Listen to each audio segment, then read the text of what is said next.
everyone, and welcome to another edition of the Do Good to Lead Well podcast series. I'm your host, Craig Dowden, and it's awesome to have you with us today. I've been excited ever since we've been able to put this conversation into the calendar. This is just going to be an awesome episode. Very excited about this. As a brief introduction to set the stage for the Do Good to Lead Well podcast, one of the things I feel most fortunate about in terms of my work is I have the opportunity to engage in really thought-provoking and valuable conversations with CEOs, best-selling authors, TED speakers, thought leaders like Robert. And what I wanted to do was broaden that conversation and to make it a bigger community and have an interactive dialogue where we can learn from one another. And so that really is the genesis of the Do Good to Lead Well universe. And I want to say before we start the conversation today, a heartfelt thank you because of your ongoing support, your feedback, your suggestions, your recommendations, your engagement. We are now ranked in the top 0.5% of podcasts globally, and that could have never happened without your tremendous support. So thank you very much. And another critical reason why the podcast receives such interest is because of the amazing guests who generously provide us with their time and their energy and insights. And for me, feel really honored to welcome Robert Biswas-Diener to the Do Good to Lead Well universe. I'm going to give a short bio. I could almost take up most of our time going through the bio, but I want to provide an overview of Robert and his work. He's a well-being researcher, coach, and coach trainer. As an academic, Robert has published more than 70 articles on happiness, hospitality, strengths, and other positive topics. He's also conducted training with Standard Chartered Bank, Deloitte, Kaiser Permanente, and many other organizations around the world. Robert was nominated for the 2023 Thinkers 50 Award, so congratulations on that, an awesome honor and recognition. And his latest book is Positive Provocation, 25 Questions to Elevate Your Coaching Practice. For fun, just to show you how incredible kind of diverse that perspective is I have a nice stack of books that he's either authored or co-authored in my library, and if I open up any of them, you'll see lots of different highlights. So, Robert, a very warm welcome to the program today. Thanks so much, and thanks for the kind words. That felt warm. Well, I have to say personally as well, and this is one of the reasons that I was really excited about this conversation, is that the title of your book, I had the privilege of going through, and I may even be able to pull it up here. I went through the Positive Acorn training, coach training with Robert a few years ago, and it was fantastic. And one of the things that I remember about it most, and what really stuck with me, and it stayed with me, is that not only was it thought-provoking and valuable and informed my perspective in coaching and really broadened my ideas, it also challenged me, to your point in the provocation. It's like, wow, it's so interesting to think about things in different ways. And there are some assumptions I brought to the table that you challenged me on, and I reflected on, and it was a bit uncomfortable, yet at the same time, it was so valuable from a learning perspective. So I really appreciated that. So I did want to acknowledge, because one of the things I think is so powerful, and I want all of us to think about during the conversation today, is how can we better challenge our assumptions and our ideas. So please take advantage of asking questions of Robert throughout the hour that we have today. But as a bit of background, can you share a little bit about what led you to focus on positive psychology and coaching? How did you arrive in this space? Yeah, it's a little bit of a unique story and not one that's easy to replicate because I was born into it. Many people go to university, they get an internship, all the normal ways that people end up in a career.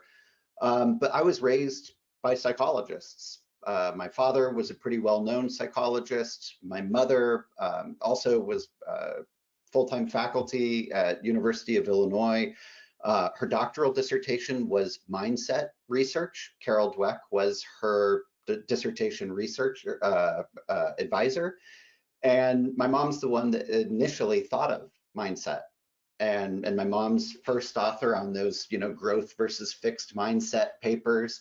And then my mom sort of, jumped ship and did clinical psychology where Carol Dweck went on to research it. I mean, I don't want to say that my mom thought of it and Carol stole it.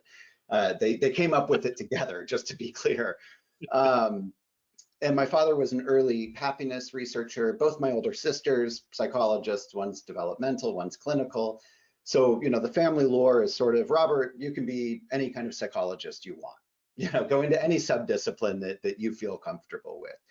And I just grew up very psychologically minded. Those were the kinds of dinner table conversations we had. What do you think motivates people? How does culture influence this? Do people differ in their ability to read people? And if so, what is it they're reading? This is just what we were talking about while we had dinner.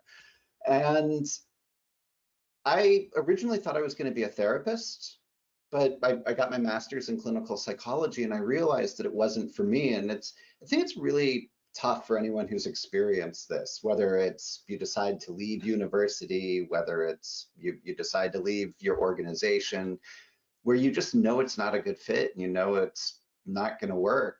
And I appreciated the training I got in grad school, but I just knew it wasn't for me. But I couldn't help but feel like if I don't get my doctorate in this, I'm going to be a failure.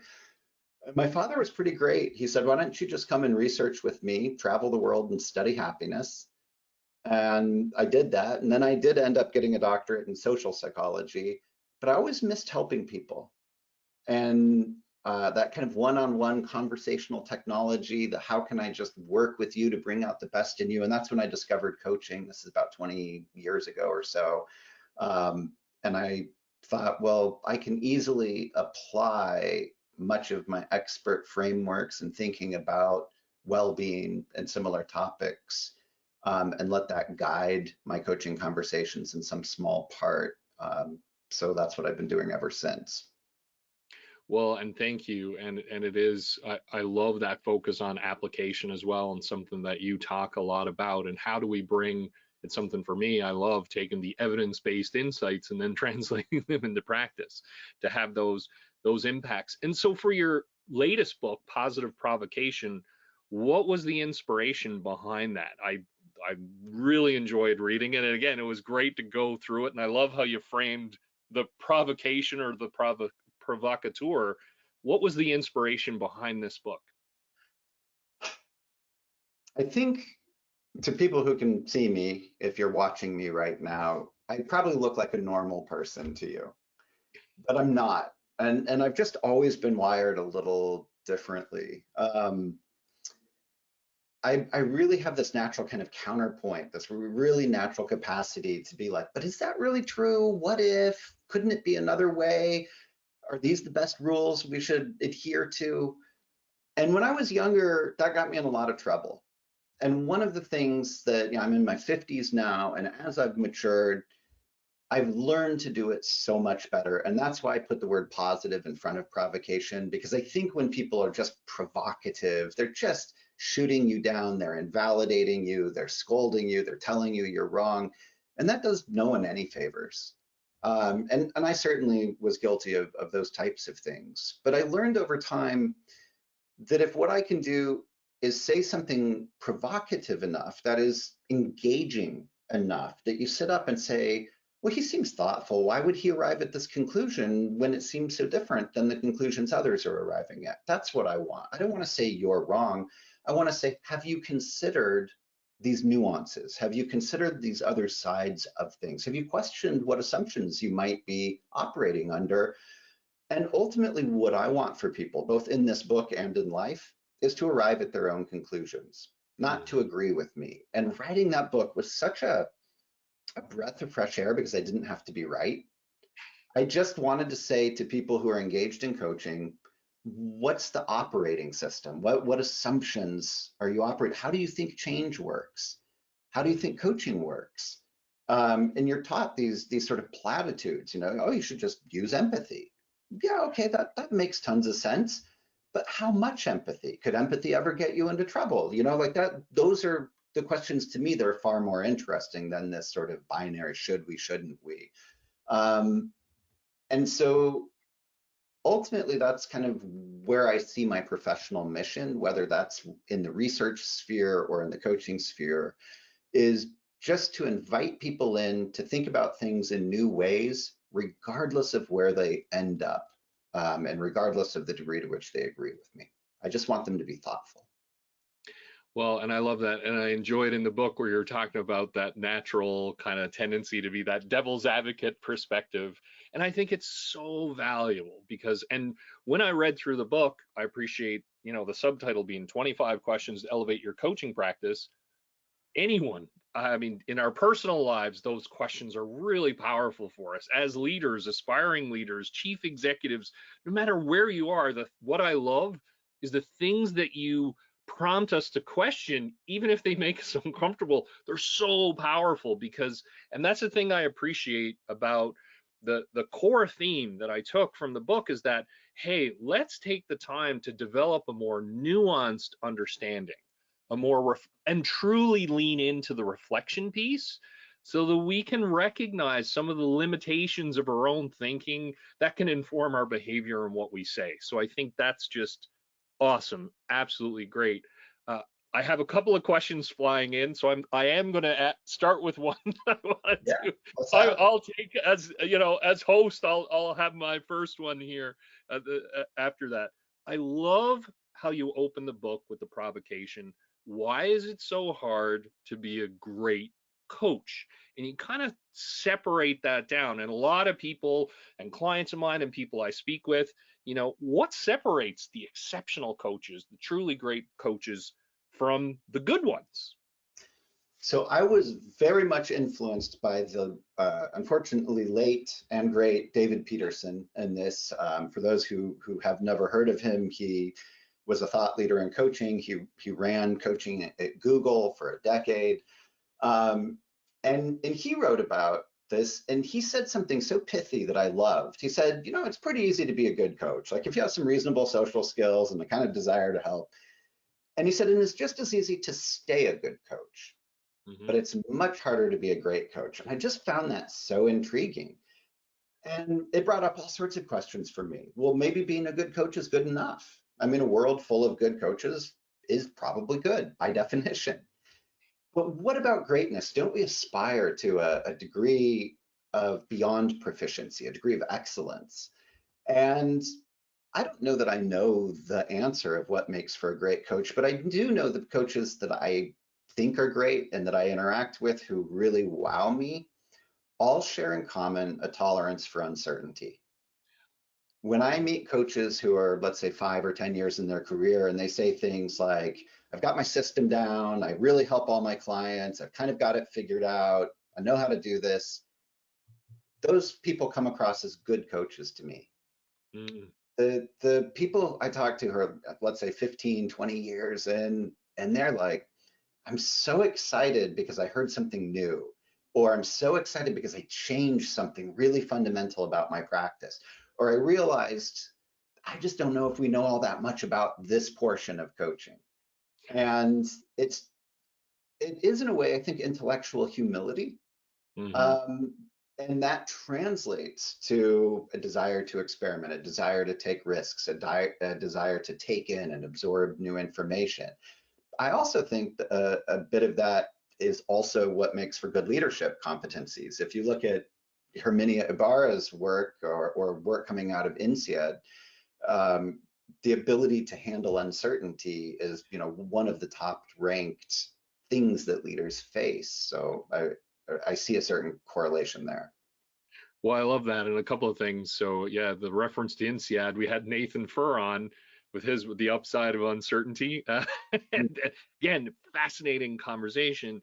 And what I love what you're sharing, Robert, and in particular in terms of the book and back to the coaching profession, where you say, coaches, we can be at risk of having a little bit of an intolerance for uncertainty. So it's almost like take my advice because I won't use it anyways. I love that expression, and it's you know, that aspect of, well, let's think about our own side. What are the things that, you know, that we just fall back on, and how can we be more intentional, mindful, and continue to challenge our assumptions and grow as coaches as we're supporting our clients. I do have questions, not surprised, coming in, and people are taking full advantage.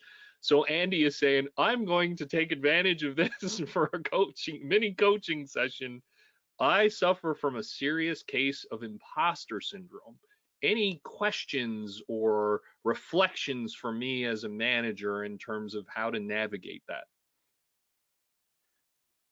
Okay. I mean, I'm not going to solve Andy's problem Yeah, here, but I am going to say something.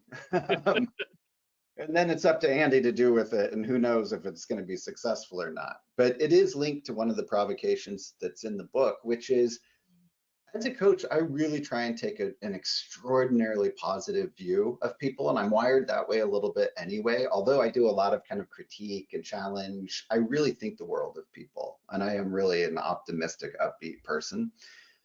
So when I hear just imposter syndrome, I know what that means, but I also feel like, is it a syndrome, or is there something kind of natural and normal about it?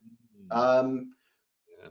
when I hear, let's say there's a little voice in your head that's like, oh, Andy, maybe you're not good enough, or maybe you don't deserve to be here. I kind of feel like we don't need to pit you against that voice. We don't need you to send you at, to battle yourself so that the victorious good Andy can defeat the dragon bad Andy. What if those are both just pretty helpful facets of Andy, and one of those is saying, be cautious, continue to develop. Maybe it's not just all self-critical thinking and negative thinking. Maybe part of it is just a desire to shine, a desire to build confidence. And so don't defeat the imposter, but rather ask the imposter what it wants. Mm. What's the imposter willing to do to pitch in? How accurate is it the imposter? Maybe there's a seed of truth, but maybe the tone is slightly harsher than is mandated. So it's sort of like work with it rather than against it. That's all I got.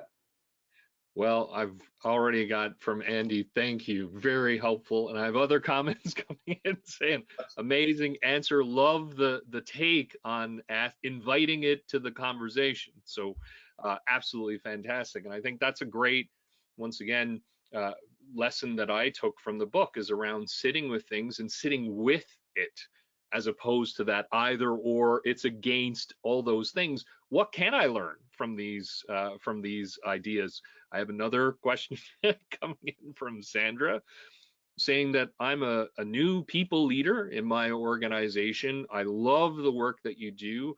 What are some key skills that I can develop, or where should I focus my attention to be better as a coach for my team members?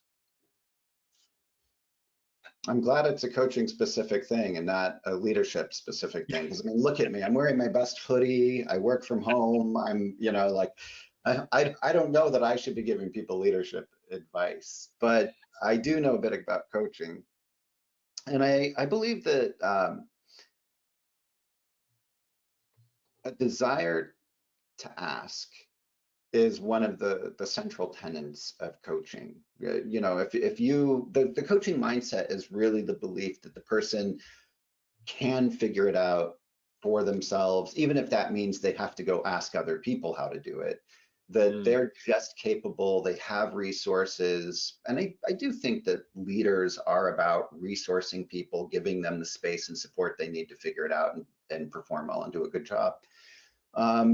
So I think the desire to ask people and then meet them where they are rather than rush in and think, well, I know how to do this. I used to be in your role, therefore I'm going to tell you. Just kind of figure out like, well, how much of this do you know? What is it that you don't need help with because you've got it? And where do you feel shakier? And how can we support you on that? I was just working with someone the other day, and the idea was I, as the manager, don't have to personally be the one to support you on that. I might be the one to support you on that, but I also could connect you with someone else who is a support. And that's just a I think for some managers, a different way of looking at it. I don't know how helpful that is, but. Well, I've got more comments coming in. Thank you. Really appreciate the observation about trusting that they will figure it out and how you support them. Great stuff. I've got a follow-up question from Trevor saying, I love one of the things you said, Robert, is the desire to ask, are there better or worse questions that you can ask? I just spoke the other day with a pretty famous coach who said, I do think there are stupid questions, which I thought it was a little surprising to me because, of course, the common idea that there are no stupid questions. There are better and worse questions, I think. I don't think that there's the right question or the wrong question. I think we're often trying to find the one question that unlocks everything. I think you just ask lots of questions, but I think the framing of the question is important. When in coaching, we often just say, something that is short, open-ended, and requires a lot of thought. So just if I were training you to do coaching, I would say, here's a short, open-ended question: when is your birthday? But it doesn't require a lot of thought. You just know the answer. It doesn't help you in any way. But if I ask you, when was your favorite birthday? Just as short and open-ended, but now you have to figure out, let me remember my birthdays, what criteria would I use to create a favorite birthday? What does it mean that I can't remember my birthdays, right? And so that's what we're looking for in a really evocative conversation. So, just some nuts and bolts things, just like, well, what do you need? What's next? What else? But then also some more profound, deeper things. What's your relationship to this? How certain are you? How certain do you need to be?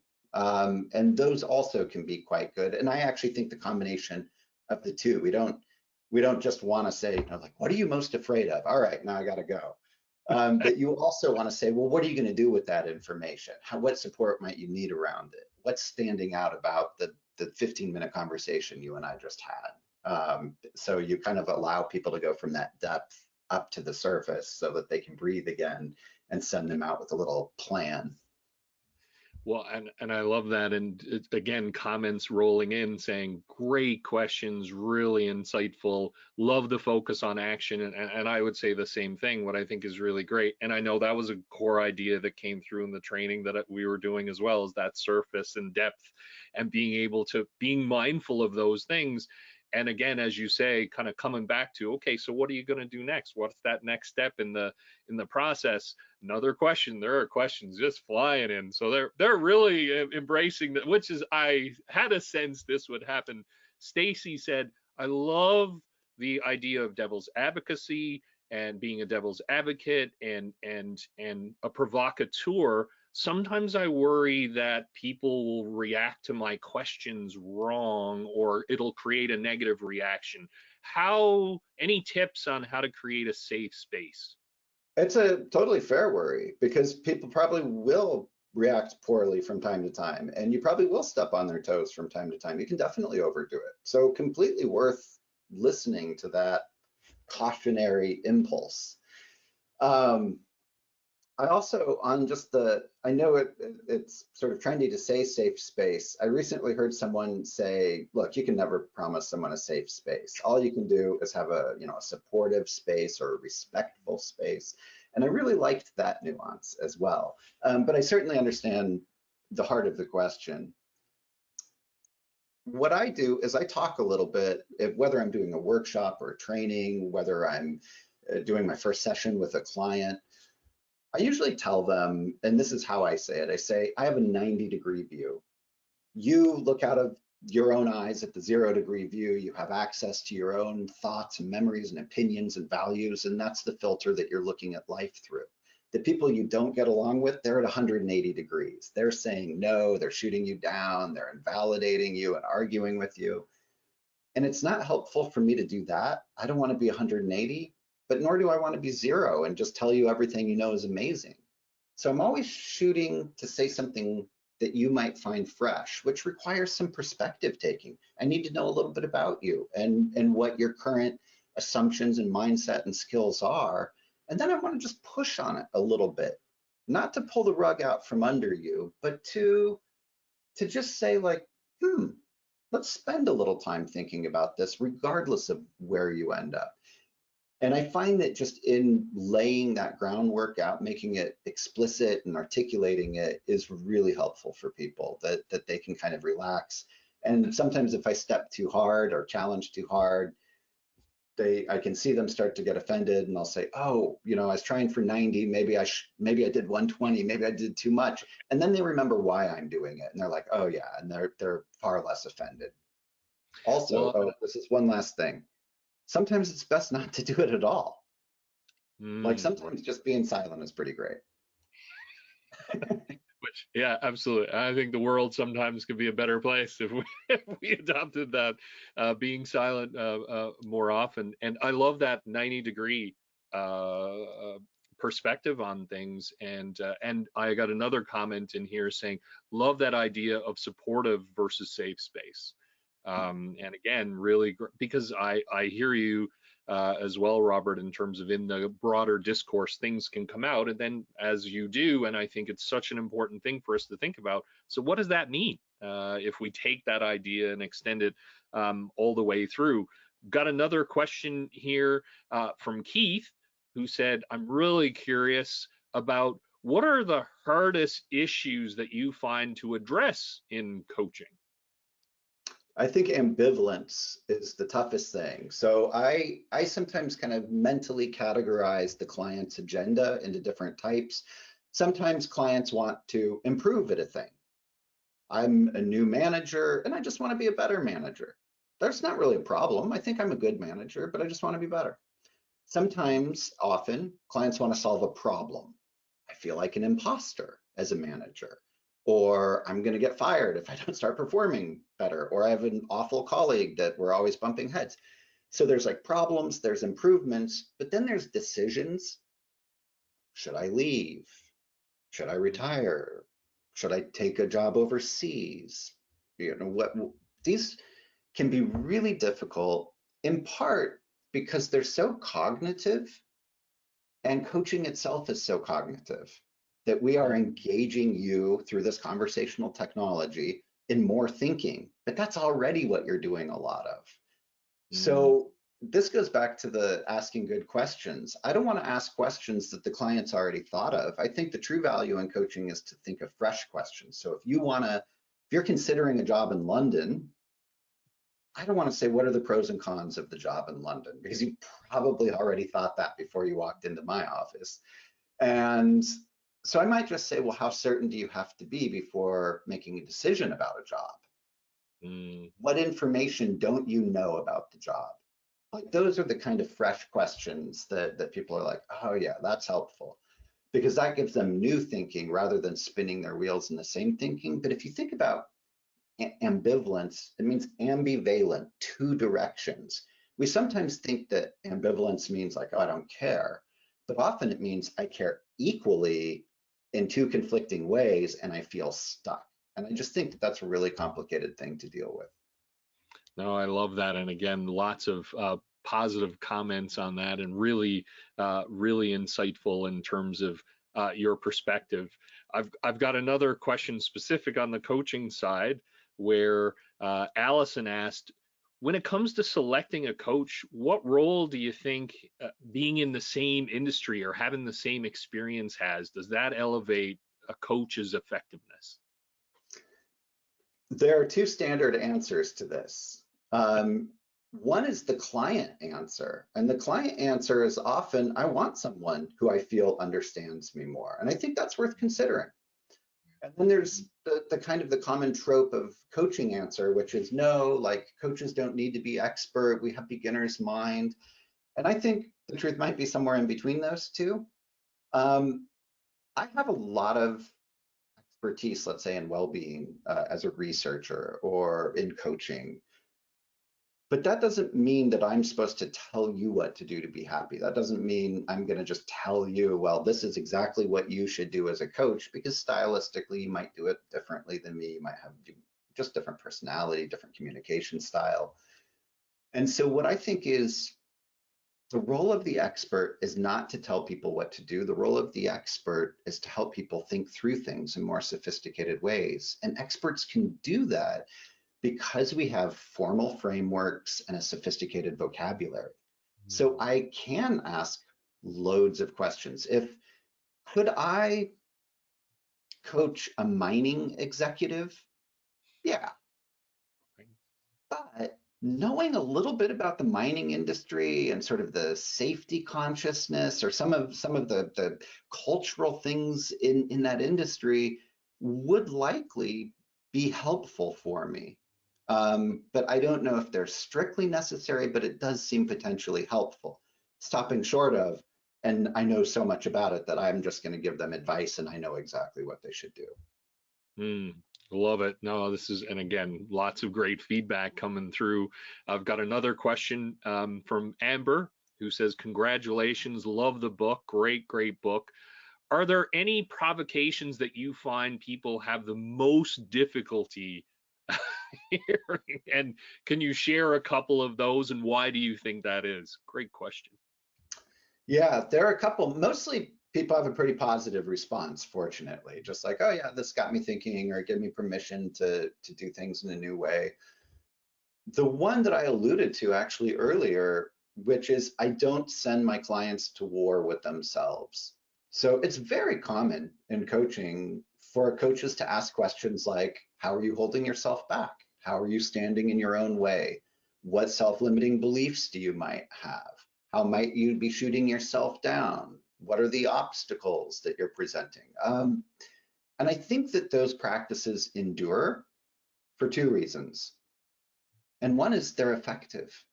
So I don't want to totally dismiss them. I think the vast majority of coaches are asking those questions because there's utility in it. I also think that in the early days of coaching, it was informed by cognitive therapy and similar techniques, and that just sort of got baked in to the culture. However, it's not necessary. And as you saw with my example around imposter syndrome, there is a sort of conversational judo that is possible where instead of pitting your client against themselves, you are really just far more accepting. Like, I don't think that my clients generally are standing in their way. And I mostly think that most of the so-called negative or self-limiting thoughts they have are actually probably pretty reasonable thoughts, and usually they're cautions that have an agenda of protecting the client in some way. And I think self-protection is a really natural and normal thing to accept. And then I think there's a good conversation in there. Is the tone of the statement too harsh? I usually view it as sort of the gas and brake dynamic in a car, and I don't want to get rid of the brakes in my car, but I also appreciate that you shouldn't be driving with the emergency brake on because your car won't perform well that way either. So it's about just kind of the alignment, the calibration of the two. When I say it, even now, that feels really reasonable to me, but not everyone sees it as a reasonable charge. And I get it. Some people feel, they might feel invalidated like that, like, you know, that I'm saying, hey, it's fine what you're doing, but come on, Robert knows better.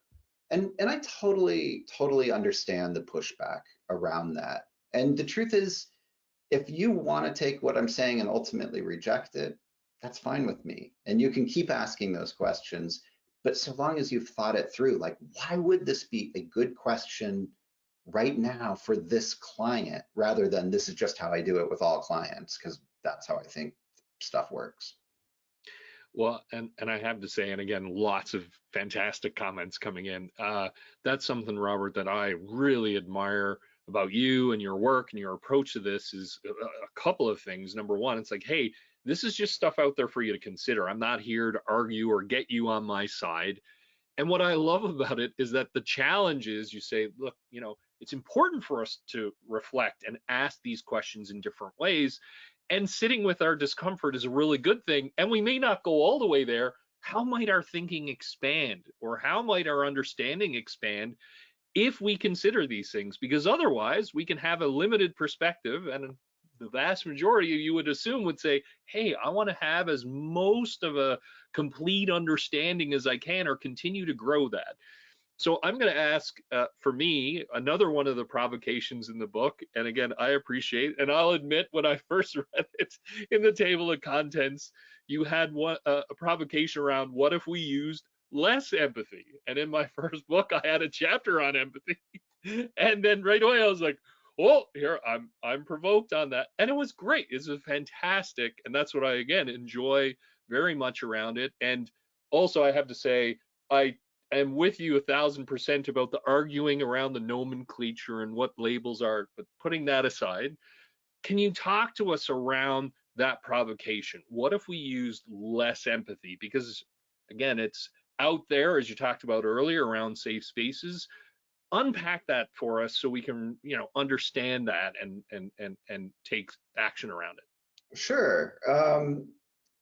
So, when I think of a provocation, I'm not trying to shock people, but I do know that if you present something in a counterintuitive way, it makes them lean in. So we all know, like, let's just all agree that empathy is a good thing. I'm not saying let's go out and be mean to people. I think heartlessness is where the action is. But I know if I phrase something as, what if we use too much empathy? Or should we be using less empathy? That's going to have some interest value. And the truth is, if you train novice coaches, they're often enmeshed with their clients. They're often just so drawn into the client's problem, and they feel such a personal pressure to solve the client's problem. And that's where you get this urge to give advice. And that's where you don't feel satisfied, like, oh, the client thought it was a good session, but I didn't think it was a good session because we didn't solve the thing. Mm. And that's because you're like so close and taking so much ownership of the client's story and issues. And I think that the remedy is to dial it back a little. So one of I think the contradictions or tensions within great coaching is that we want to be empathic enough that we really value and can sympathize with the client, have compassion for their struggles, while at the same time being aloof enough that we're divorced from their outcomes. I'm no more going to feel guilty if my client fails than I'm going to feel proud if they succeed. I just want to feel compassion or happiness for them. But I think that luck is a factor in their success. I think that a lot of what they're doing is just experimenting and trying things out. Really, my role is just to be a thought partner, and I don't need an overwhelming amount of empathy. I just need some empathy, like a normal amount of empathy for that. So, as the client is telling you about the distress in their life or about their successes, you're constantly modulating the amount of empathy you have, constantly dialing up and down. And I think that's the process that we want to pay attention to, not only in coaching, but elsewhere. And again, thank you. Amazing insights, awesome conversation. Thank you, Robert, for that discussion. And for me, echoing that, what I love once again, it's being more intentional and more present in the conversation. I think that's what I really appreciate, because if you're naturally empathetic, you can just kind of just fall back into that space and assume, hey, it's kind of like if you've got a hammer, everything looks like a nail kind of thing. And that's what I think. And again, a great lesson that I took out of it is that as coaches, or in our personal lives, in our professional lives, there are tendencies, natural things we can fall into. And so what it does is challenge us to recognize, I can apply this in a situation where it's not warranted. And if I'm truly wanting to be there and be empathetic and care for the person, doing what I think is there, well, that can actually not be the best piece. So I love your thought around, well, this is a lever you can pull, or it's a dial that you can turn up or turn down, versus all situations require maximum empathy. It's interesting because it dovetails with work coming out of the Gallup organization, which people might know from the Clifton Strengths Finder and the strengths-based approaches to work. And what Gallup says is that our natural strengths, whether it's being persuasive or being creative, being a good leader, whatever it is, they really act as filters to how we interact with other people, right? If I'm into persuasion, or I'm into humor, or I'm into empathy, that is the hammer that I'm walking into the conversation with. And anyone who's tried to make jokes in meetings or tried to reach out with loads of compassion for someone knows that it doesn't always work perfectly. And I think part of just developing the best elements of ourselves, our strengths, is learning to modulate them, is learning the regulation. Like, who doesn't respond well to my humor? When should I keep it in check? When does it break the ice or dispel tension? And the people who are the best at their strengths have a pretty good sense of that because they're paying attention to it. Mm. No, and I love that. I love that attentionality in the conversation. I've got another question coming in from Charles saying, this is fantastic. I want to talk a little bit about happiness and well-being. Robert, what are some of the misconceptions that people have around happiness? There's a lot that get published on it. What is your take? What are the key elements of well-being? Well, that's two different questions, but let's just stick with the misconceptions part. I'm going to say something, and this probably won't come as any big surprise, that is not going to be what you would think I would say. You're probably going to be like, oh, well, people misconstrue what happiness is or something like that. Nope. I think one of the greatest misconceptions in happiness, especially in the world of commerce and social media, is that you need someone like me, a happiness expert, to tell you how to be happy. Mm, right. When I work with people, I basically say to them very clearly, you're making happiness decisions all day long, every day. You have decades of experience as a happiness or well-being engineer, if you prefer that term instead. And you're doing pretty well. You have pretty good intuitions about it. You're not like, oh, I think I'm going to go out and intentionally get in a car accident because I think that'll make me happy. You have a good sense for what makes you happy. What I think people more often struggle with is time and permission. So, if I stand here and I say, what'll make you happy? Attending more barbecues. You ought to go to barbecues. I mean, that's weirdly specific. But if I say, how much permission do you believe you have to focus on your well-being? What's your relationship with that? Do you feel selfish when you focus on well-being? Do you see that recharging yourself or being restorative actually makes you a better partner, makes you a better team member? How much are you prioritizing it? Is it the thing that falls to the bottom of the list? Those, to me, are far richer how-to questions than whether you want to go rock climbing or to a barbecue or walk a dog. Like that's far more personal. Well, and I want to read this comment as well. Thank you, Robert, for giving voice to that. I struggle with my relationship with happiness, and thank you for highlighting around the permission piece, because I can feel selfish if I'm doing that. So awesome, absolutely great. I've got another question from Sarah saying, great discussion. How do you think technology and social media influence our well-being, for good or for bad? Well, there's loads of research out there, and it's a complicated picture. I mean, there's mounting data showing that social media, for people who are kind of in identity formation, sort of tweens and young teenagers, that it can be very harmful for them in many ways because of negative social comparisons. It can be a time waster for us. Technology in general, we know for learning, like if you have a cell phone in view right now, it's probably interfering with your ability to track this. There's not a mountain of evidence, but there's some that suggests that the presence of a cell phone lowers reading comprehension, feelings of interpersonal connection, memory for conversations. And yet, when I say all that, it makes me sound like I'm, shaking my fist at the modern world and saying, if only we could go back to horses and carts and, the good old days kind of thing. And I'm not saying that, because technology is also extraordinary. And it gets back, Craig, to what you've been saying, which is intentionality. Um, are you intentional with your use? Are you using it as a tool, or is it using you? And I think those, to me, again, are the kind of the stickier and more interesting questions.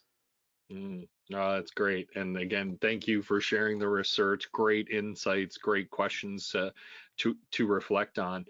Another question from Stan saying, what are the types of positive psychology interventions you've seen used successfully in organizations? Um, I think strengths-based interventions tend to be a good hand-in-glove fit with organizations. So for those who might not be familiar, positive psychology is the study of what goes right with people. And so we study all sorts of things, right? We study hospitality and forgiveness. But would I walk into an organization and do a forgiveness intervention on day one? Would I go into a leader and say, let's talk about your forgiveness quotient? That's where we should start. Like that, it just seems like less of a good fit, and you can see what skepticism and pushback there would be. But if you say, look, everyone has strengths, they come naturally, they're sort of these inborn potentials, then you develop, you build some skills around them. They're not an opportunity to shine, they're an opportunity to contribute. Everyone has different strengths, and teams and families and society works because everyone is contributing something different that's rounding each other out. You've got some improvisers that are great in the moment. You've got some planners that are kind of a counterpoint to improvisers, and society's better for having both in, at work.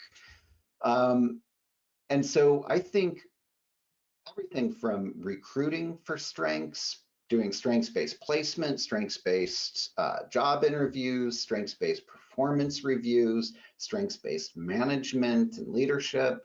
And I don't mean exclusively strengths, like we're the weakness police and you can never talk about deficits, not that. But I do believe that that's pretty easy to plug in, and I have seen at least case study and some research suggesting that there is pretty good potential there. Well, I've got a follow-up question on the strength side, so this is great that it's coming through. Lisa said, I'm familiar with Gallup's Strength Finder. What are other strengths assessment tools that I should be considering, and how can I assess their applicability in my organization? Yeah, I mean, there's a bunch, and I sort of think, don't just give a strengths assessment because it's the one that you went to a weekend seminar about. Think about, why would I give this assessment to this person or this team at this time? One that I really love, and I don't receive any kind of kickback or referral fees or anything, just to be clear, is called the Strengths Profile. And what I love about it is it looks at strengths you're using, strengths that you're not using. They're sort of sitting dusty on the shelf. It looks at weaknesses, and it looks at things that masquerade as strengths that you've learned to do well, but that you kind of complain about and don't find energizing. And I like that they're all the different categories, because then I feel like we can have 4 times the amount of conversation. But there's loads of them. There's one called the VIA, that's the values in action. It's sort of a measure of character, so things like humor, spirituality, teamwork, perseverance, zest. There's the Clifton Strengths Finder, which is the most widely used one in organizations. Marcus Buckingham has one called Standout, which is just sort of themes related to your role.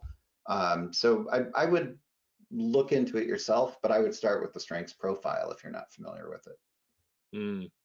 Thank you. These are great suggestions, and to build on what you just shared, Robert, I really appreciate that as well. As you said, it provides this holistic, if you will, view. There are different lenses through which to have that conversation, as you said, and then there are different aspects of it which are valuable. Once again, that nuanced piece.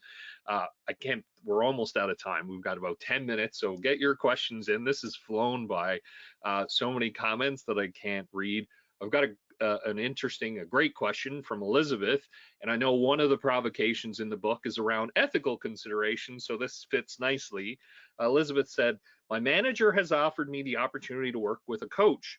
Although I'm excited, I'm a little cautious around confidentiality, and I've never done this before. we haven't gotten too far. Are there any things I should be thinking about or talking about with my coach? Like, yes, awesome. Yeah, great question. And just to understand coaching, we often say coaching is co-created, that both parties are coming together to kind of figure out like how will this engagement work, but it gets complicated because you're the client, but also the company is the client, right? So who gets to know what? And I think really seasoned coaches do what's called dual contracting. So yes, I'm hired and paid by the organization, but I also have an ethical obligation to you as the individual client. And I, as a coach, would tell the organization there is some information I can give you in good faith and some that I cannot. So I will not discuss the specifics of our conversations, but I will report whether you're showing up or not. So I feel fine to say, yes, we had 4 sessions, they were 60 minutes each, or they were 30 minutes each. And I would even say, and she made a good faith effort. She seemed engaged in the process. I would give some global commentary like that, but for it to work well, you have to be able to complain about your supervisor or point out that there's a problem with the company culture or whatever it is. You have to, and so I would not report that information. Mm. Super helpful. Thank you. This is great. Even other people chiming in going, this is great. I'm considering offering coaching. Great questions and practices to reflect on. I've got another question coming in from Henry, who asks, in the current world we live in, any thoughts around how we can build resilience? I mean, this, That's right. Last, no, in 5 minutes or less. yeah, just solve the world's problems. That's right. I mean, I'll treat this a little bit like I'm going to treat the happiness, which is I think you're already doing things to build resilience, whether that's taking breaks, sometimes distracting yourself, connecting with people who support you. I mean, all the kind of the normal stuff. And I don't think I have a magic idea. I will tell you that one of the things that makes me resilient is that I prioritize my well-being. And for me, for example, I'm an artist, and I draw, and I start every morning. I get up early and I draw for an hour, and I do that first. I'm not checking my email first. That stuff comes first. Like that's such sacred time for me. Nothing's going to interfere with that. And when I say it, it sounds bolder than I is because across an entire year, every once in a while, something interferes with it, if I'm honest. But mostly nothing. I'm not going to allow anything to interfere. And when I adopted that practice, I just started the day feeling fuller and more energetic and happier. And I never got to the end of the day and said, oh, I wish I would have done something for me. I wish I would have pursued my passion or developed myself. I've got that out of the way by breakfast. So it probably won't be drawing for you, but it'll be something. Mhm. Well, again, and thank you. And I've got a specific comment here that I do want to read because I think it's an awesome insight. Thank you for reminding me that I'm doing well in protecting my resilience and building my resilience. So it's good, great reminder. So that's great. We've got a couple of minutes left. I know one of the things you're now researching is around hospitality. So give us some advance. As you saw, I have a stack of books, so I'm following your work. So tell us about the focus on hospitality, what you're looking at, and maybe early returns. Yeah, so it's so interesting because in positive psychology, we're studying everything that goes right, the best aspects of human thought, feeling, and behavior. And yet there's never been a study published in positive psychology about hospitality. And I don't mean the industry. I'm not talking about hotels and restaurants here, but that's also good. I'm talking about an attitude of welcoming to others, inviting others into your space, however you define it, whether that's on social media or via Zoom or into your office or into your home. and making them feel as comfortable as possible, making them feel welcome, entertaining them, nourishing them, broadly defined. Um, and so we've collected data from a dozen countries, big representative samples, and it's interesting. It's certainly linked to well-being. People who are hospitable and have that attitude trust others more. They feel more respected by others. They have higher life satisfaction. And we see that individuals who are good at it think a lot about hospitality rituals, as simple as something like offering someone a drink in the conference room when they come in, to physical space, whatever that might be. I went and visited someone one time, and they had a photo of me and my wife in a picture frame at their house that they created for that visit. And it was such a small thing, and it made such a big difference. I thought it was so wonderful that they had just thought about that. Like, oh, this would, like in the guest bedroom, this would make him feel welcome, like he's at home. And I think there are many things like that that we can do. Well, and I love that. And again, really cool. Can't wait to learn more coming in the comments. And I love that. And again, as you were talking about creating that welcoming space, and then I also appreciate that linkage back to the practices, as you say, the rituals. And what I also really love about the work that you do, Robert, and your passion for getting into those unexplored areas is also when you step back from it. It's something I always appreciate. There's the specific issue that you're speaking about, and then I also feel challenged and led into, well, think about this on a more broader scale and how this applies outside of the specific context in which I'm discussing it. These things translate elsewhere, and challenge yourself to think about how that can those linkages work. We could keep going, and I get so many comments where it's at time and respecting your time. Any final words you want to share with the listeners and the live audience before we close this amazing conversation today? I want to thank everyone. I think your time is your most precious commodity, and I appreciate that you spent it here. And so I hope something about this was useful. And generally, I think that people are always doing their best at all times. So I think keep going, keep doing your best. Awesome. Well, thank you so much, Robert. It's been an absolute pleasure speaking with you today. I knew, this was going to be a great conversation, and it was going to go by so fast, and so much more that we could cover. And again, I cannot more strongly recommend picking up the book, no matter where you are, no matter what you do, whether you're a coach, you're a leader, an aspiring leader, a student. These are all critical questions for us to reflect on, and certainly deepens our understanding of ourselves and how we relate to our environment and other people. So until next time, everyone, take care. An absolute pleasure to have you join us today. Thanks so much, Robert. Bye for now. Thank you.